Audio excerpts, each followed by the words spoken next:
What's going on, y'all? It's your boy, Boxing Facts Over Fiction. I'm back again with another one. I need you guys to do me a favor. Hit that like button. Hit that subscribe button. Hit that notification icon for more videos like these. That being said, let's get into it. As you read by the title, Mario Barrios, like Keith Thurman, is feeling himself.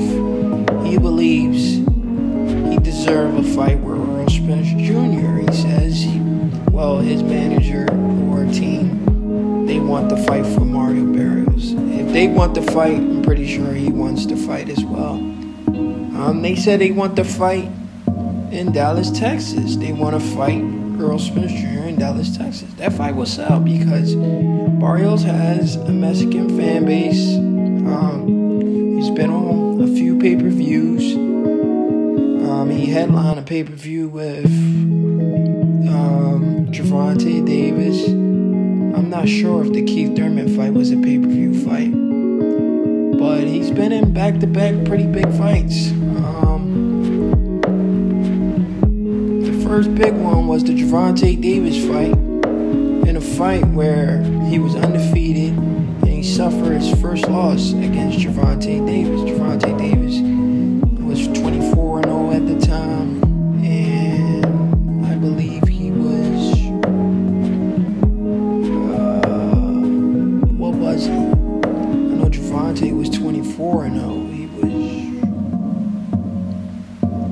He was undefeated at the time. I don't remember his record at that time, but he got stopped by Gervonta in his first loss.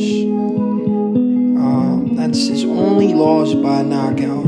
He then went on to challenge Keith Thurman after moving up in weight in a fight where he actually tested Keith Thurman.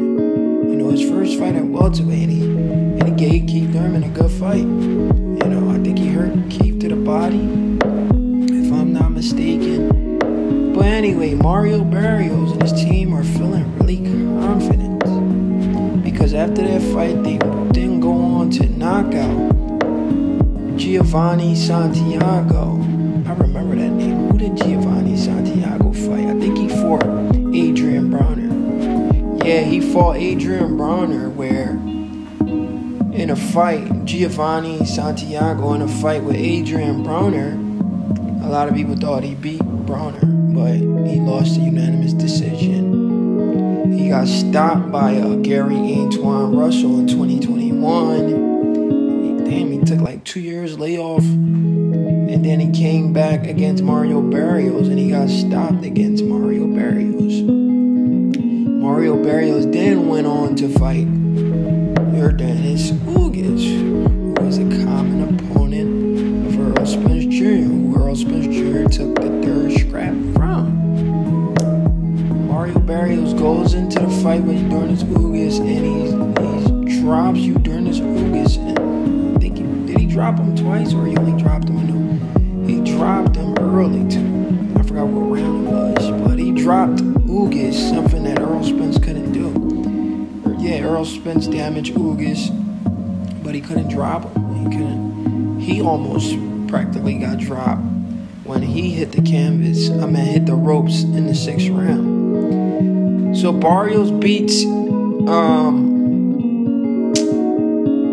what's his name? Ugas by unanimous decision, but in a dominant fashion, and now his confidence is through the roof.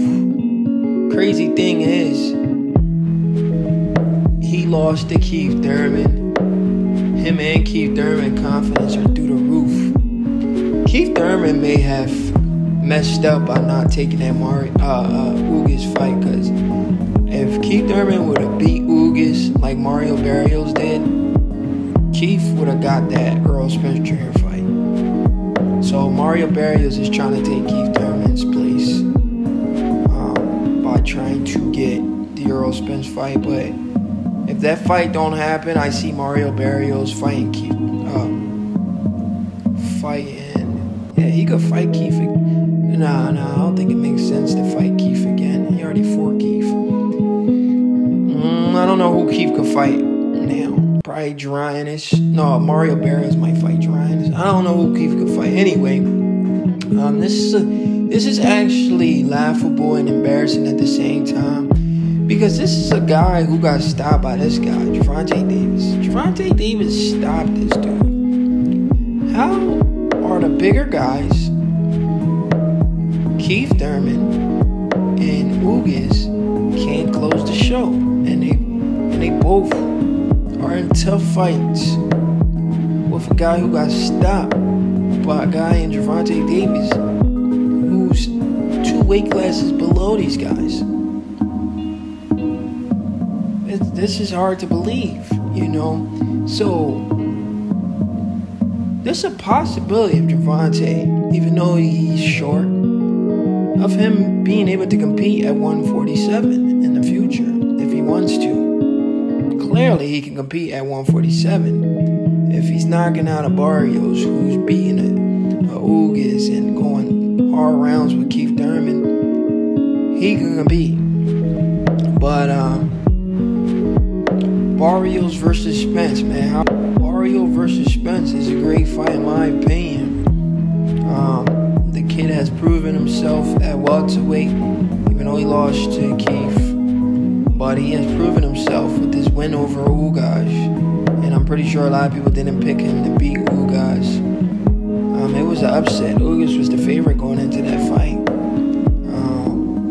The fact that he beat Ugas, solidify himself as a solid 147-pound fighter, is impressive.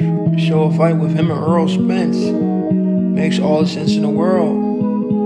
If Errol Spence isn't moving up to 154, fight Barrios. Let Crawford fight Keith Thurman. See, now in a perfect world, this makes sense. Errol fights Barrios. Crawford fights Keith Thurman, and both winners fight each other. You know, Errol gets a rematch if he gets past Barrios. I think Errol crushes Barrios. Styles make fight. I don't think Barrios beats Errol Spence, even though he dropped Ugas, but I don't think he's punching as hard as Errol Spence. I just think Errol Spence, he just wasn't able to catch Ugas on the button to put him down. He was just hitting Ugas anywhere he could hit him. I think the thing with Errol Spence, this is why Errol Spence doesn't get a lot of knockouts, guys. Errol Spence doesn't go for the parts of your body that knocks you out. He just hits any part of your body. If Errol Spence target your chin, your temple, like specific part of your body, he needs to target. He doesn't target that. It's like he just throws punches just to throw punches until he breaks you down.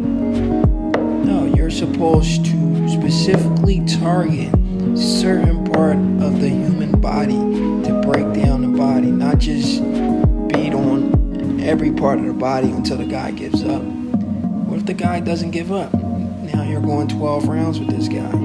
If you specifically target the temple area, the chin, you could get the knockout faster, like a Bud Crawford. But yeah, guys, what do you think?